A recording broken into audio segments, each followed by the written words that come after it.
Hi, this is Trina, and you are about to hear my interview with First Lieutenant Clint Lorance. Lieutenant Clint Lorance served our country, and he was sentenced to 20 years by the Obama administration, but he was recently pardoned by President Trump. And this is our interview. Today we are with Clint Lorance, Lieutenant Clint Lorance, whom President Trump recently pardoned along with Major Matt Goldstein and reinstated Chief Eddie Gallagher to full status so he could receive his full retirement benefits. So first, welcome to Florida. How do you like it so far, Lieutenant? I love it. Thank you so much for having me here. It's great to be on with you.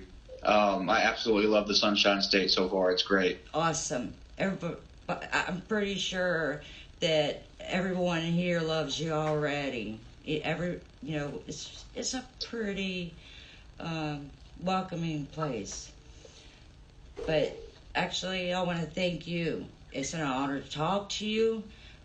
Thank you for sitting down and talking with me. But before we, get into the questions, I want you to tell me a little about your service, your rank, and, how quickly you got up to first lieutenant, correct? Right. Yeah. I enlisted in the Army when I was 18 years old, and I found the Army to be a great place for people who are very ambitious in life. And there are a lot of awesome people in the military, and so I really loved it. And so I moved up really fast. I had some very, very good leaders at the lower levels of the military, and I went back to college. I got my first 2 years of college while I was on active duty, doing various training events in between field rotations and deployments and so on and so forth. I'd be in the college classrooms, on bases and posts in different places around the world. And then for the last 2 years, the Army sent me to the University of North Texas in Denton to finish my degree and become an officer. That's where I became an infantry officer and was stationed at Fort Bragg. Well, you're definitely a go-getter. I've read a lot about you. I've followed your case for quite some time now. So it's a very honorable service. How has it felt since you've been set free from Leavenworth? I mean, are you adjusting okay? Well, it's a little bit chaotic. To answer your question, I'm very blessed to have some good people in my life. The good Lord has been very good to me, and so I was able to come to Florida. I'm actually from Texas, but I was actually invited to come to Florida by some conservative groups here, some military and law enforcement groups here. Reached out to me and asked me to come here and to make sure that I was being taken care of and stuff, because when you for anyone leaving a prison for 6 years and a couple of months like I was, you are absolutely devastated, because I had my faith, and I kept myself very busy. I read a lot, and I'm a very disciplined person when it comes to my own self and my daily business, throughout my time at Fort Leavenworth. But when you leave society for 2 years or for any amount of time, and for me it was 6 years, when you leave society and you are taken out of that equation, there's a lot of stuff that you're missing. There's a huge learning curve when you come back in, and so there's a lot of stuff that you need help with. In terms of, I had just bought my first house in 2011, and in 2013, I was sent to prison by the Obama administration. So, of course, I lost that house. It went to foreclosure. I lost my F-250. I lost absolutely everything. And so, I'm slowly but surely getting my life back on track. But it's only been a couple of months since I've been out of Fort Leavenworth, and I moved here. I'm living with a retired military guy. He's a good friend. He's also a retired police officer in Daytona Beach. So there's a great sense of camaraderie, and there's a great sense of brotherhood in the military and law enforcement communities, and they're really reaching out and sort of putting me under their umbrella, and I really appreciate that. But in terms of how I'm adjusting, it's a struggle. It is, Trina. It really is a huge struggle because there's a lot that's got to be done. I was just talking to one of my cousins today on the phone, and she said, look, it's like you're 18 years old all over again. You have to start from square one. And so that is what it is. I mean, I'm starting from, zero. And it's worse now, though, because for instance, yesterday I was turned down by an apartment complex here in New Smyrna Beach because they read that I have a criminal record. I have to put that on paperwork when I apply somewhere. I have to put that I was convicted of a felony. Now, I also put, it was a military case, and it was under the a broken justice system and so on and so forth. But they don't care about that. All they see is felony, and that just disqualifies me. So to answer your question, it's a huge struggle. It really is. Yeah, I imagine it is. And it's probably going to take you quite a bit of time to adjust. But you got a lot of people, rooting for you, praying for you. You got a great mom, and you'll get through it. I mean, you was on the battlefield, so you'll get through this because I believe it's in you to do that because you've, been a warrior. Sure. And I actually want to dig into some of this. The media likes to just go on the attack because our warriors are being, pardoned, and which they should be. But because it's this particular president, automatically it's wrong. It's just the most horrible thing, and that's how they see it. So for that, I am sorry.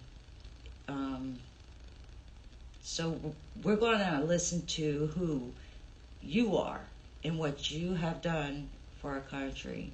So how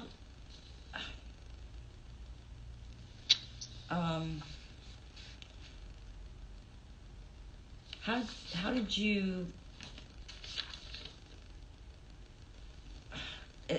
you go from war to prison? I mean, that had to be quick and very hard on you. Yeah, it's definitely a transition.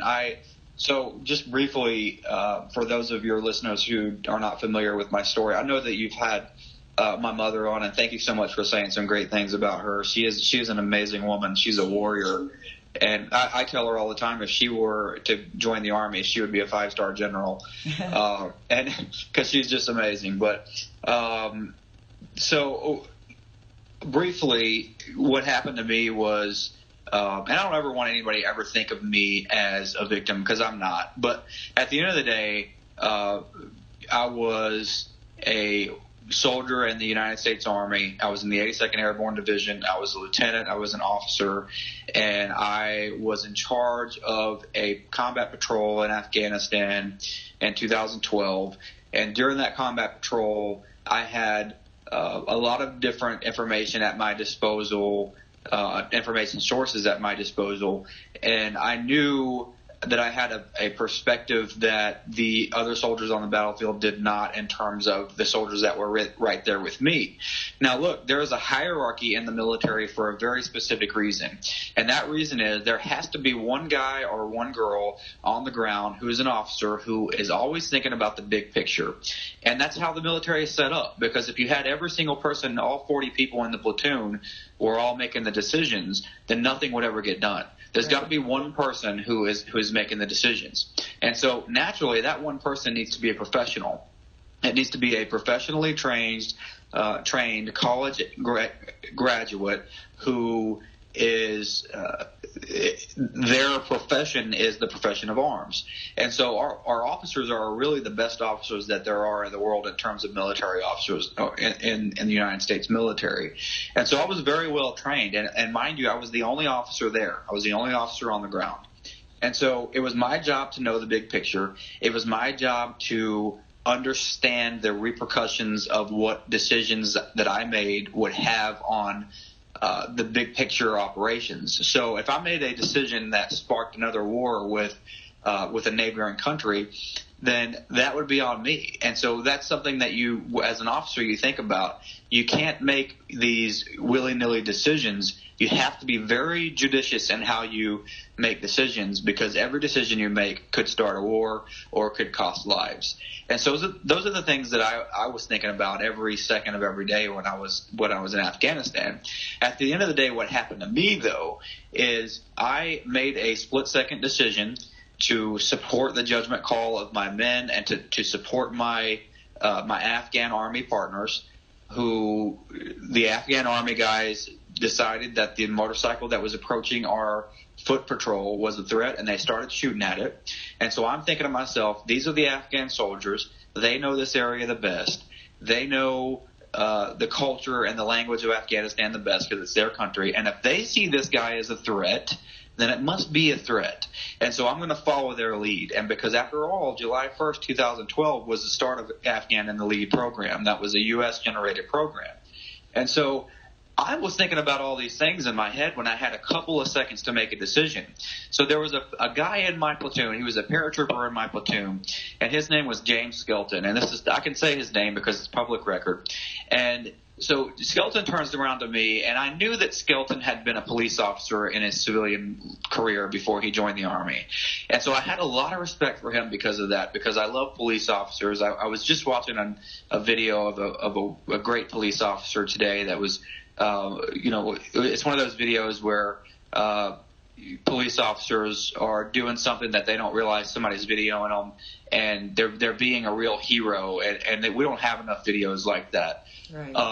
And they just do it because it's their job. But so I knew this guy was a police officer, and so I had a lot of trust and respect for him. And so he turned around to me and he said, "Sir, can I fire?" And so I'm thinking to myself, in the couple of seconds I have to make a decision, I'm thinking, who am I to tell a member of the world's greatest military that they cannot defend themselves in war? And so, of course, I said, yes, you can fire, because he's got a lot of credibility with me. And there are several other factors that I'm weighing in on my mind, and everyone is telling me, and everything is pointing to these guys on this motorcycle being the enemy. Well, when the Obama administration in Washington woke up Monday morning, they decided that I had made the wrong call, and they threw me under the bus. Okay. So what happened to me was I ended up going to prison for 20 years for basically the Obama administration second guessing a decision that I made in combat. So, I just wanted to stop you just for a second, because isn't it true that you were, going there to take over because someone, an American military member, was injured from shrapnel from an IED? Yeah.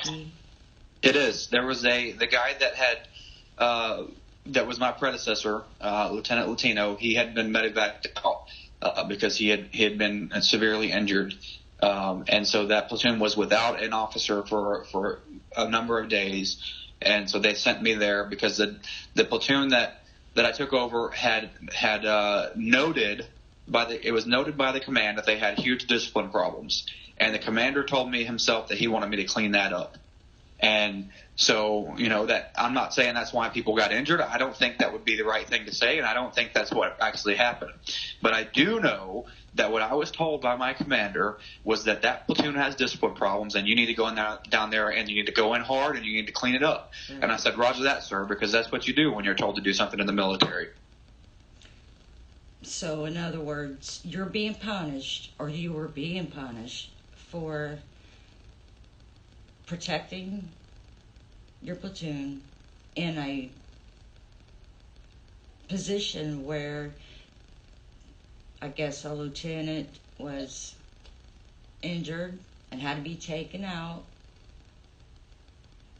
and they don't understand why you made the decision that you made. That's actually pretty tragic, because you're at war. I mean, we can't be these people who, well, you can. I never served. But obviously you can't, fight a war on the battlefield from a desk in Washington. So. Well, Trina, that's a good point. It's very important to our country and to our military men and women that the commander-in-chief understand how the military actually works. And so when we have a commander-in-chief that we had in 2012, he did not understand that. And so what he tried to do was he tried to micromanage the war from his desk in Washington, D.C. And you cannot do that. And the current commander-in-chief we have, President Trump, understands that he may not know everything, but he's smart enough to know that he needs to find somebody that does know the expertise of whatever he's trying to tackle.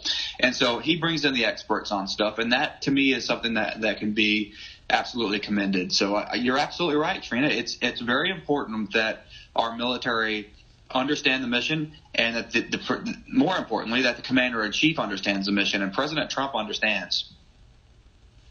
Exactly. I mean, that's just how it is at war. You're there, you see what happens. So I'll take the word of someone like you or anyone else on the battlefield before I would the words of those that make the decisions to put someone like you in prison. Now, my understanding is the terrorists, they actually use the motorcycles as a tactic. They, strap on a bomb and they go in for our guys. Is that what was happening? Yeah, it's crazy, Trina. The way that they do it, and they still do it, is they will get these shape charges made out of C4 explosives, and they'll shape it to the bottoms and the parts of the motorcycle, like under the seat and so on and so forth, where you can never tell that there's an explosive in there. And then they have an ignition switch on the handlebars of the motorcycle, and it looks like a normal motorcycle. Yeah. And so this is the kind of stuff that they do all the time. Or they'll have a hand grenade in their pocket that you can't see, and they'll drive by and throw it at you. And if you don't know what a hand grenade is, it will ruin your day and kill you. So at the end of the day, what we have over there is these Afghans, they know that when something like what happens to me, they know that when I was sent to prison in 2013, that it made everybody else nervous over there, all the other Americans nervous over there. And after I was sent to prison, there were 6 members of the world's greatest Air Force, 6 members of the United States Air Force, who had the same exact situation happen to them that happened to me. The major was a woman who was a security forces officer, and she made the decision not to fire. And I don't know whether she knew about my case or not, but I know that it was very big news over there in Afghanistan when it happened, because it's not every day you send an American officer to prison for making a decision in combat. And so here's another officer, this major, she decided not to let her airmen fire, and all 6 of them were blown up by a motorcycle. All 6 of them were dead. Man, that's a lot of weight to carry. Well, it is, and you think about it like this.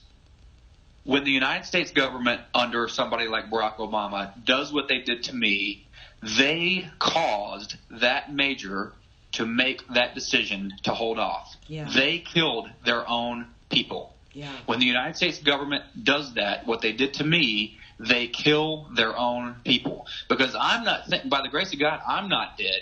But how many American service members are dead because they heard about my case and it made them paranoid to make a decision, and so they got blown up? That's the question we need to be asking. That's, that's another way to look at it. I certainly wouldn't want that on me. So I definitely get what you're saying there. Pretty much making those decisions is going to get our guys and gals killed either way. Because no matter what, well, whether you, if you don't fire, people get killed, and then the officer who's in charge of that platoon could still go to Leavenworth and be, looked at as dereliction of duty or something, Yep. So that's crazy. Now, this actually was not an interview question I had, because this is new. President Trump just rolled back the Obama era banning of the landmines. Do you Sure. think that brings an advantage to our military, especially, in this world of IEDs? Well, I'll say this. President Trump is not saying, I think we should go and just mine everything in Afghanistan. He's Right. not saying. No. But what he is saying is, look, if the generals and the admirals and the experts over there, the colonels and the sergeants major and all of the people over there who are in charge of this war, if they're telling me, if I'm the president and they're telling me that they need me to give them a little bit more tools, a couple of more tools in their toolkit, then who am I to tell them no? Right. So I think President Trump should be absolutely commended for this, because he's not saying that we need to go over there and put mines everywhere. What he's saying is, look, if the military needs more of my support and they need me to take regulation off them, that way they can actually fight this war to win it, then who am I to stand in their way? And President Trump should be commended for that. Absolutely. I think you're absolutely right. Yeah. I think it, gives you guys an advantage. Back to the suicide bombers, or at least the guys that were on the motorcycle coming in hot and heavy. Isn't it true that there was actual DNA that was found from a previous bomb that was actually found on one of those guys on the motorcycle? Yeah, and thank you for bringing that up. So the guys that I authorized my men to kill were responsible for the deaths of at least 6 documented United States soldiers and United States Marines and Canadian soldiers. So we know that they were bad guys. The United States Army knew that they were bad guys the day that they sent me to court-martial, but they didn't care because it didn't fit the narrative of the Obama administration, which was, we've got to send this guy to prison so we can show the Karzai administration in Afghanistan that the United States government handles their own business. And so I think that's the most sickening and chilling part of my whole story, is that the United States government knew that one of their own officers, being me, killed the enemy in combat, but they put me in prison anyway under the guise of me killing civilians. And they did that because they needed the political win with the Karzai administration. And That's that crazy. is the most chilling part of this whole story. Yeah, and you know what? I mean, I've talked to plenty of military guys, and they tell me that Trump's policies are day and night from Obama policies. Sure. You look at, extortion 17. Yep. Look what happened there, and that happened, and there's been no accountability. So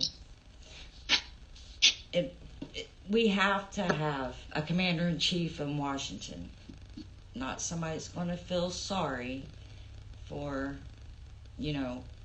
terrorist. And I feel that there's been previous administrations that are more committed to the violation of human rights than they are our heroes. So yeah, Trina, it's so important that you said that. It's an important point that you bring up, because here's the difference in President Obama and President Trump. President Obama was terrified of his own military. He was terrified to be in the same room as his own military. And here's the thing, right? President Trump understands that we have the most articulate, professional, mannered, but at the same time lethal, physically fit, and intelligent military in the world. The men and women who wear the uniform of the world's greatest military are the best that this country has to offer, bar none. It does not get any better than the men and women who serve in our military. And I can say that having served almost 2 decades alongside them. They are amazing people. They are bright, and they're the best and brightest that we have. Now, here's the thing. A lot of people understand that, but President Obama did not understand that. President Obama he didn't understand the military at all. President Trump knows that. He understands that about the military. And the most important part is President Trump trusts the military leadership to do their job. So you have generals and admirals, and I'm not the biggest fan of generals and admirals, but these people have been in uniform for 4 and 5 decades. I'm talking 43, 44 years. They have been in uniform for a long, long time, learning to be a professional member of the military, a professional soldier, sailor, Marine, Coast Guardsman, whatever it is. These people are very good at what they do. And not only that, but all of the training that every member of the U.S. military gets is the best that there is in the world. There's a reason why we have countries, members of the military from other countries. We have people from the Singapore Army, from the Colombian Army, from the Brazilian Army. We've got people from all over the world coming to the United States of America to learn our military schools and to go to our military schools here in places like Fort Benning, Georgia, and these places that we have around the country. And there's a reason for that. It's because we know what we're doing, because we are the best military in the world. It doesn't get any better than us. And so President Trump understands that. He knows that we are the top of the line when it comes to the militaries in the world.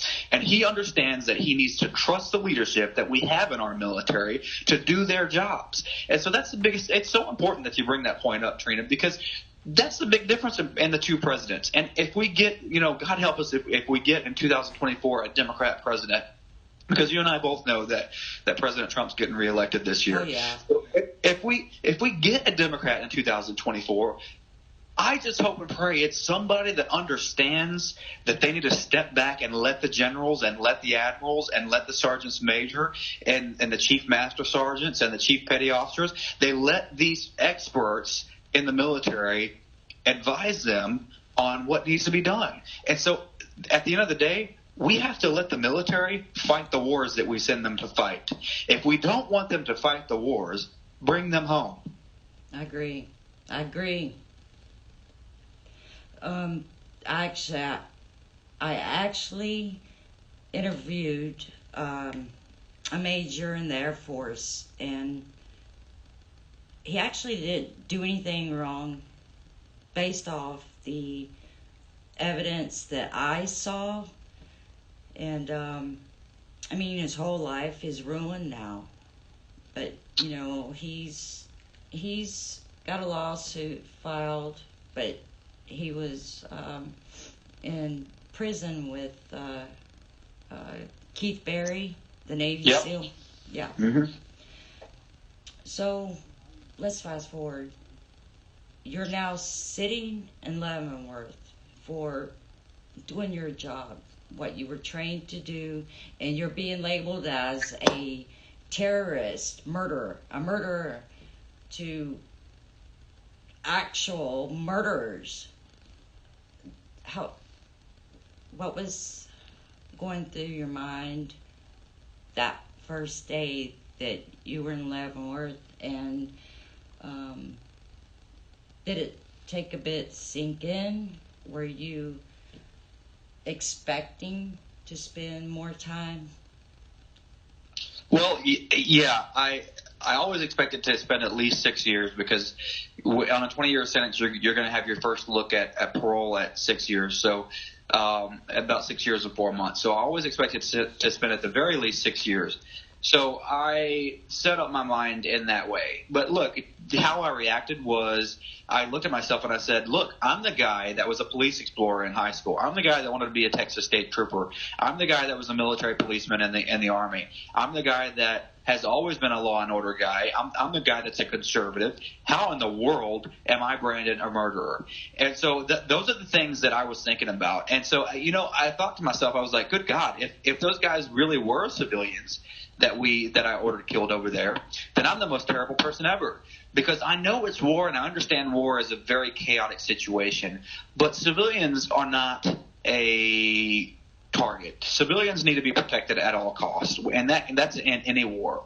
If the Chinese and the Russians and the Axis power, the new Axis powers, were to come over here and invade our country, they wouldn't be very successful. But if they did come over here for the couple of days that they were here, I would expect them to treat our civilians with respect and with kindness. They would not do that because that's not who they are. But that's what I would expect them to do. We've got to protect civilians at all costs. And so it's very important to understand that my mindset when I was there is that I'm thinking to myself, my God, did I order the death of civilians? Because if I did, then maybe I do belong here. And at the end of the day, though, I didn't. The guys were combatants. They were Taliban. They were with American blood. They were Taliban fighters with American and Canadian blood on their hands. And so that the Army lied to me and lied to my family and lied to this country, that the United States Army brass lied to this country and said that I had killed civilians is, to me, an absolute tragedy. And it's something that injured me emotionally, and it's something that I don't know that I'll ever get over. Yeah, probably not. At least, not anytime soon. So I would imagine sitting in Leavenworth thinking that, you did something wrong. That's one thing. But when you're innocent, I have to ask, did you ever lose hope? Yeah, of course. I'm a very spiritual guy. I talk to God like he's sitting right here with me, right next to me. And, I read my Bible. I'm very much a spiritual guy, but I'm not one of those. I'm not an evangelical. I don't evangelize. I don't go around trying to get everybody else to believe the way I believe. I just believe the way I believe. I'm a very intrinsically spiritual person, and that's something that keeps me going. And so I relied on that a lot, but I also relied on my fellow men to my left and right. And look, almost everybody there is guilty. We'll get that right. But there are some, like Major Anderson, who you mentioned earlier, there are some who do not belong there. And so I made it my mission to grow where I was planted, and I made it my mission to continue to be a leader even though the Army said I was no longer a leader. And so I did that. And so I did everything I could to try to help the fellow guys that I was there with try to make themselves better people. And even the ones that I knew were guilty, I tried to help them and tried to get them to understand that they needed to do certain things in their life to try to fix what was wrong in their life. They needed to go to school. They needed to go to counseling. They needed to work out every day. They needed to go and read the Bible. They needed to read certain books. So those are the kind of things that I was trying to impart on people while I was there. And I hope that if there's one thing that I hope that I got out of this whole thing, it's that I really hope that I made an impact on at least one of their lives in a positive way, because if I did, then I think that whole mission would have been a success. And that's how I look at the last 6 years, or the last 7 years. It's been a mission given to me by the Army, and the mission parameters are this: figure out what's broken and fix it. And so I plan on doing that. Well, I was going to ask how you passed the time, and now I know. That's great. And I know that you're doing especially on social media, I see your posts, your tweets. You're fighting for the Biden 4, or as people like me knew it as Blackwater. Sure. and I want, I want you to talk a little bit about, you know, what you're calling the Biden 4, so our audience that may not know who they are, you know, you could kind of fill them in and what you're doing for the Biden 4 or what you would like to do for the Biden 4. But before we, go into that, I have to ask if there was any point or any moment that while you was in Leavenworth, you looked at, someone else in there and said, you know what, the guy's innocent. And because I heard your speech, and I can't remember exactly how you worded it, but something about exactly almost what you said, that I know we've got some bad guys, but you can't tell me that this many are bad. Yeah. And that statement just resonated with me. Sure. So. Yeah. Well, yeah, look, there are a couple that I'm trying to fight for right now. One of them is First Sergeant John Hatley. He's in there, something similar to what I was in there for. Another one is one that was in there to something completely different. His name is Anthony Santucci, and he is in there for sexual assault. And I can tell you 1,000% he did not do what the Army said he did. And there are several just absolutely ridiculous, quote unquote facts of his case that were used to try him. And there's a website that I've got set up for everybody called fixthecode.org. And what it does, it puts everything in one place. So when I got out of Fort Leavenworth, I was like, look, I went on the internet and I was like, holy crap, there's a lot of different organizations trying to help fix these problems. But they're not all getting together in one place. Right. And so I was like, this is what I'm going to do. I'm going to create a website, and all it's going to be is like a phone book website, and it's going to say, okay, this is the problem, this is who's trying to fix it. If you want to go and support organization A, B, or C or whatever, just go do it from here. So I created that website called Fix the Code, and it's a good place for everybody to start. But to answer your question, I would say First Sergeant John Hatley and Anthony Santucci, they are two that are still in Fort Leavenworth that I'm trying very hard to get out. And you mentioned the Biden 4. They're 4 Blackwater contractors who all of them are former United States Marines and former United States soldiers, and they were all convicted and sent to federal prison with drug dealers and drug lords like El Chapo and all of these kind of people, because they made a decision in combat, and the Obama administration, go figure, second guessed them as well, and it was around the same time period as mine was. So the problem is that they were civilian contractors, and so the Obama administration said, you know what, we can't put you in the military prison, but we will put you in prison somewhere. And why I'm calling the Biden 4, just very quickly, is because Joe Biden went over to the president of Iraq. At the time, his name was President Talabani. He was the one Kurd president that they've had in recent years. And he told President Talabani, he said, look, don't worry. He said something along these lines. He's like, don't worry about this Blackwater case. We're going to make sure we get these guys. We're going to hammer these guys.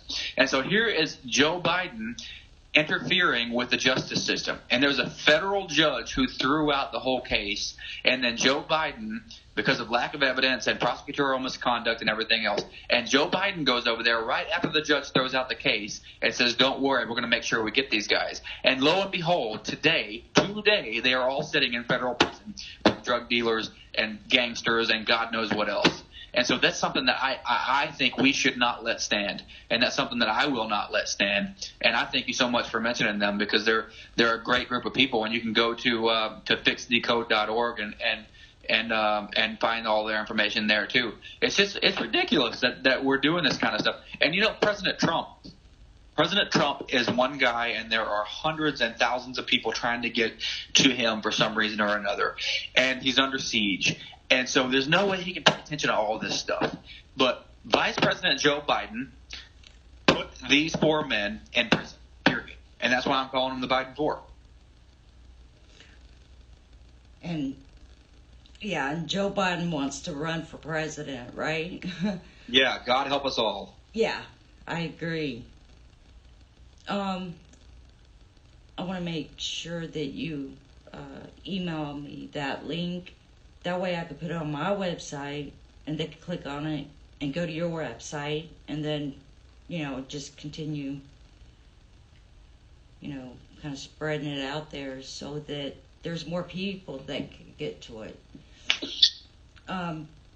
So what did you think, or did you know that President Trump was intending on pardoning you before he made some announcements? What was in your mind when he called you? Yeah, that's a great question. When he came on the phone, I just about fell out of my chair. Because, he sounds exactly like he sounds on the phone, like he sounds on TV and stuff. And so I was like, oh my God, that's President Trump. And, there was a woman that came on beforehand, and she said, is this Clint? And I was like, yes, ma'am. And she was like, okay, stand by for the president. And I'm sitting there thinking, which president? The president of Toyota? Like, what president are we talking about? And then I hear President Trump come on, and I'm like, oh my God. So it was awesome. I'll say this. The president has a way of making people feel comfortable because he knows that he's the president, and he knows that you're not the president, and he knows that you're going to be intimidated. You're probably going to be intimidated by talking to him. So he has a way of getting through your barriers and making you feel comfortable because he wants you to open up to him. And I really commend him for that. He's actually a very funny guy. He's hilarious, actually. He's got a very good sense of humor. And he could be a stand-up comedian. He really could. And I actually got the opportunity to talk with him on the phone for it was over 10 minutes. And it wasn't about official stuff. It was about he wanted to know how I was doing. He wanted to know how I was doing emotionally. He wanted to know how my family was doing. He wanted to know how I had been treated there. He actually cared about this human nature kind of stuff. Yeah. And so then when I had the opportunity to go down to Aventura, Florida to meet him in person, I saw him in action, and I got to spend a little bit of time with him. And then he invited me up on the stage to speak, and I gave an 11-minute speech. And I love the opportunity to be able to tout the things that he's gotten done, because I think it's lost on a lot of people. And I'll try to be brief here. It's lost on a lot of people that there's still a lot of awesome things going on in this country right now on the other side of the coin from the impeachment nonsense. Right. So we've got a lot of great things happening right now, and I'll be glad when this impeachment crap goes away so we can get back to business. But, yeah, he's just a great guy. I really enjoy hanging out with him and talking to him. Every second you get to talk to him, you will never forget it because he is an amazing man. Yeah, I think he's great. He was on a roll the other night in Iowa at his rally. And he's comical. I mean, he genuinely cares about Americans. He does. And he remember. And I'll say this, Trina. My friend, my good friend Matt Goldstein, Major Matt Goldstein. Yep. He and his wife were there down here in Florida with us in Aventura. And the president hadn't been briefed on what kind of work his wife, Julie, does. Matt's wife, Julie, does. Right? I love her to death, right? Yeah. But the president had been briefed probably months before that Julie had done a specific kind of work. Did you know that night he looked at Julie and he said, oh, how's the blah, blah, blah business going? He knew. He remembered. And I'm sitting there thinking to myself, this guy meets hundreds and thousands of people in his job, and probably hundreds of people a day in his job, and he has the mental suppleness to remember details of individual people's lives. And so that was something that I'll never forget, because President Trump always gets portrayed as some kind of big idiot or something by the liberal media. But if they spent 5 minutes with him in person, they would never say that again. Or maybe they would, because it's just getting to their agenda, to their bottom line. So and they just want to be as ridiculous as possible just because they know they have to oppose the man. So at the end of the day, the guy is a great guy, and I enjoyed every second I got to spend with him. And I think our country is in great hands. Well, so what you just said is basically that President Trump is opposite of Joe Biden, because Joe Biden can't remember where he is half the time. Oh, yeah, you're absolutely – President Trump is sharp as a tack. Sharp as a tack. And I didn't realize it until I was there with him in person. He's sharp as a tack.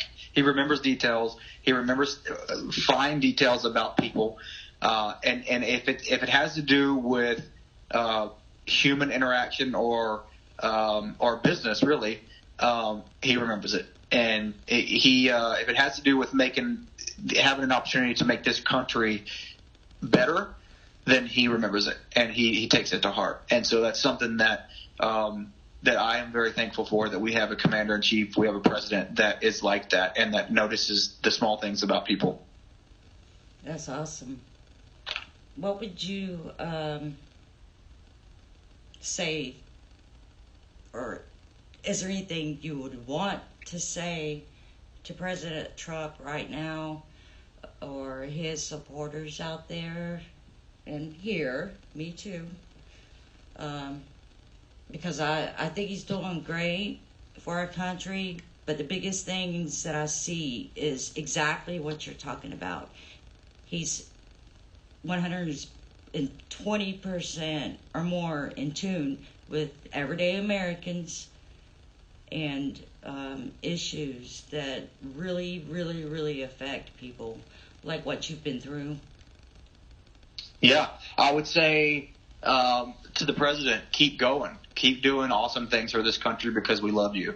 And there are a group of people on the left who they don't even know why they hate the president, but they do because that's what they've been told to do. Exactly. And if they would really stop and think, like I'm driving through downtown Daytona Beach the other day, and I'm thinking to myself, my God, if these people would really stop and think, they would realize that the president, this administration, has given them more opportunities to excel in this capitalist-free society that we have than any other president ever has. And he has taken the regulations down. He has given look, if you are failing in this country right now and you are an able-bodied, able-minded person, it is your own fault.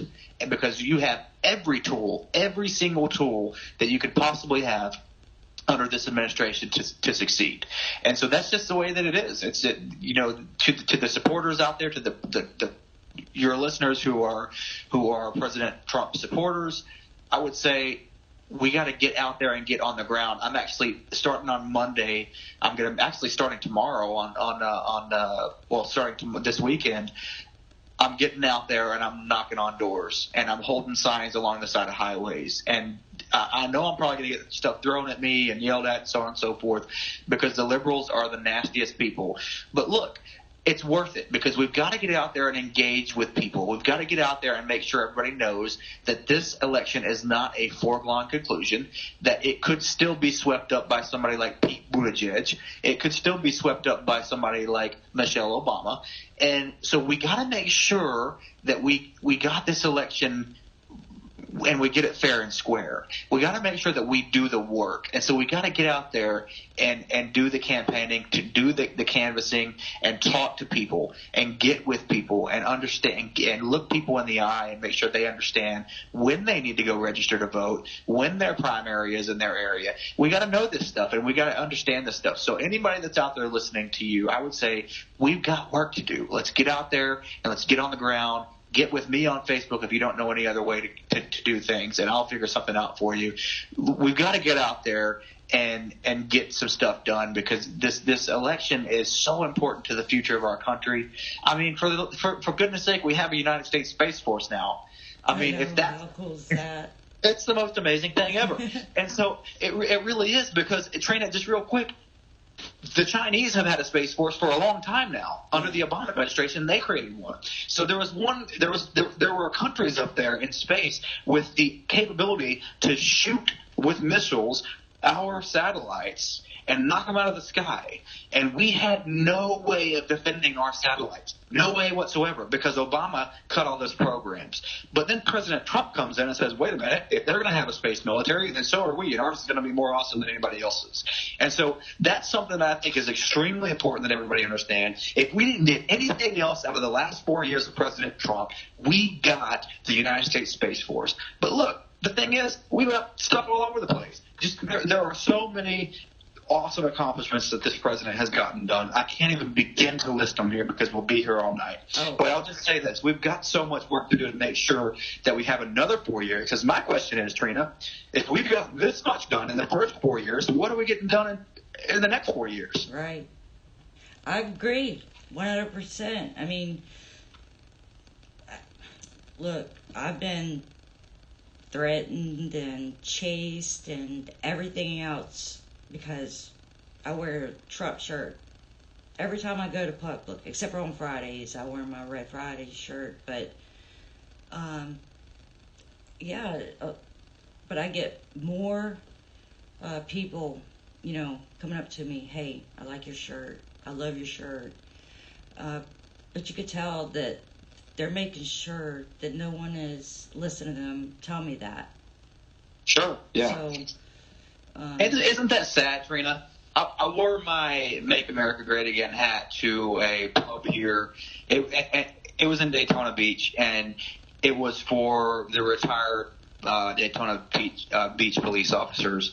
They had some sort of reunion, and I was invited to it. I wore my MAGA hat to that, and I was absolutely excoriated by a couple of people there. And you know what? I stood my ground.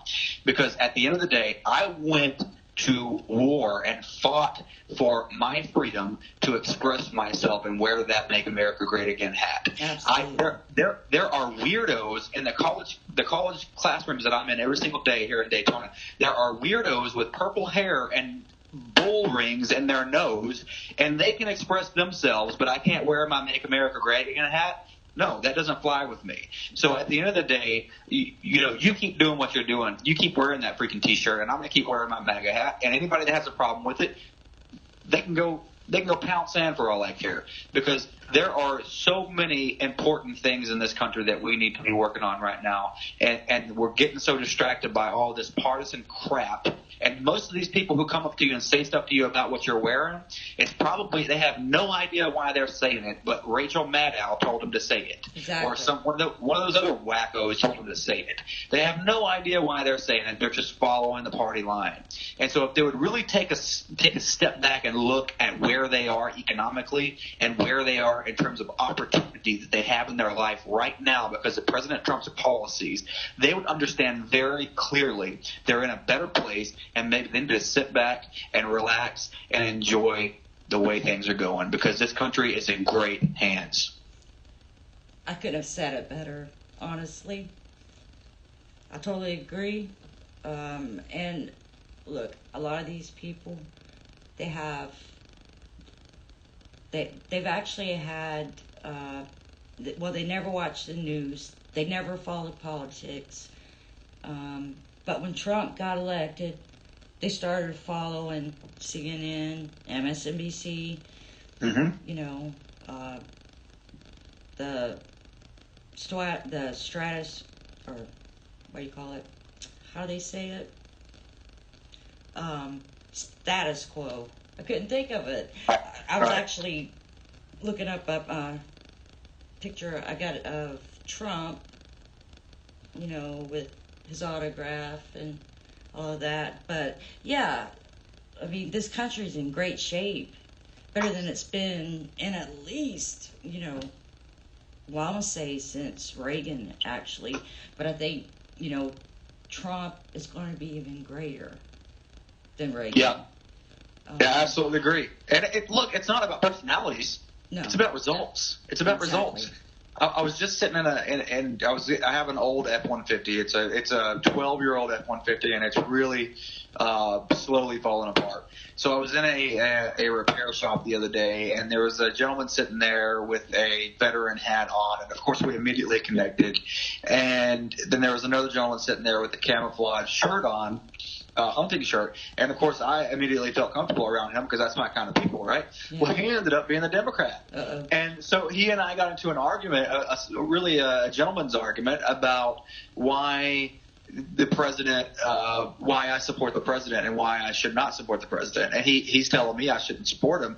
And, I don't want to just bust out because I don't really have thankfully, I still have my anonymity. So when I walk around to places, people aren't like, "Oh, that's Clint. This and that." So yeah. I don't lead with the president gave me a pardon. So that's not something I lead with. Yeah. I just wanted to have an intellectual debate with this guy. And one of the things that he was saying is he was like, "Well, the president represents us on the world stage, and he says some really terrible." I was like, you know what? The president gets things done. He gets things done. And what happened to the United Kingdom today when they got their country back and now they're an independent country again and they don't have to toe the line of the European Union? Look, there is a movement around the world to take back sovereignty of your country and to get out of these ridiculously binding agreements that these George Soros type people have wanted us to be in because they want one world government. These Saul Alinsky type people, they want one world government, right? So at the end of the day, though, what we have is President Trump who says, no, we are America. We're going to care about America first. And then if we have time, if we have resources to care about everybody else after, then we will. But first, we got to get our country back together. Yeah. So I think we're in a really good spot. I really do. I love having conversations with people in random places about where we are with our country, especially when they're a Democrat and I have the chance to turn them to be a Republican. Yeah, I agree. I mean, I actually think his next campaign, the Trump shirts he sells on his website. That his next shirt, Trump shirt that you could purchase, should actually say acquitted and reelected. Yep. Because he's great. He is doing good, and but I'm grateful because I have a son in the military, so I'm glad that President Trump has his back because I want him to come home. I'll tell you this, Trina. I'll tell you the same. Every time I meet somebody who says they have a child in the military, I tell them about an organization called United American Patriots, and it's at uap.org, uap.org. I love UAP. If you have a kid in the military, you have to know about UAP and that's something that we need to try to get out there. UAP is the ACLU of the military. I know. They have the backs of the military, and it's something we got to try to get your listeners to get on too. That they've really got the backs of the men and women who are in the world's greatest military, and that's something I think is amazing. I agree. I don't know how I got turned on to them. I don't know where I found them. I think it was on Facebook. But they're great people, and I agree. They're very intelligent, lawyers and attorneys because, look, most of them were in the military. Right. So that's great. Is there anything you'd like to say that, we didn't address that you really want to get out there about, your case or, anything? No, I want to say that I have a lot of hope for where we are in this country and people like you who are fighting to get the word out there. And we we're going to be at war for the rest of my life for sure. Yeah. Because if we don't fight these evil people over there in Kandahar, we're going to be fighting them in Kansas City because we have to. It's not our fault. It's not, and I don't want to have a victim mentality here. Those people hate us because, like President Reagan said, we are the shining city on the hill, and so they're always going to be looking at us as a target because that's what we are to them. They want to come here and bring down what we have because what we have is great, and so we've got to be careful with what we do. Everything that we do in this country has to be keeping that into context. We are still at war, and we will always be at war with this radical Islam nonsense. And the men and women of the world's greatest military are deploying to well over 100 different countries right now. They're deployed on the ground to well over 100 different countries right now to fight this scourge. And so they're doing that. These great men and women are doing that so that we don't have to fight them here in Daytona Beach where I'm at right now, or in Miami or Tallahassee. We don't have to fight them here because they're fighting them over there. The world's greatest military is keeping them away from us. And that's something that we've got to remember every single day. We are at war in this country. Our great military is keeping the enemy over there and keeping them away from us. And so we've got to support our military, period. If you see a member of the United States military, it's not good enough to say thank you for your service. Buy them a meal. Yeah. Go out and volunteer for one of these great organizations like Operation 300. Go out and volunteer for one of these great organizations like United American Patriots. Do everything you can to find opportunities in your community to try to pay these veterans back, because they are keeping the enemy away from our doorsteps, and we've got to support them every single way that we can. And thank you so much for having me on tonight. You're such an awesome patriot, and I love your show, and I really enjoy talking to you tonight. I really did. I'm glad thank you for this interview. And by all means, to those that you're fighting for, that, are sitting in prison for doing their job, anything I can do to help, just let me know. Whether it be, just sending letters, making phone calls, whatever. Yeah, I definitely appreciate that. Now we've got to get people off their couches, and we can't be comfortable because we have the right guy in the White House right now. He needs our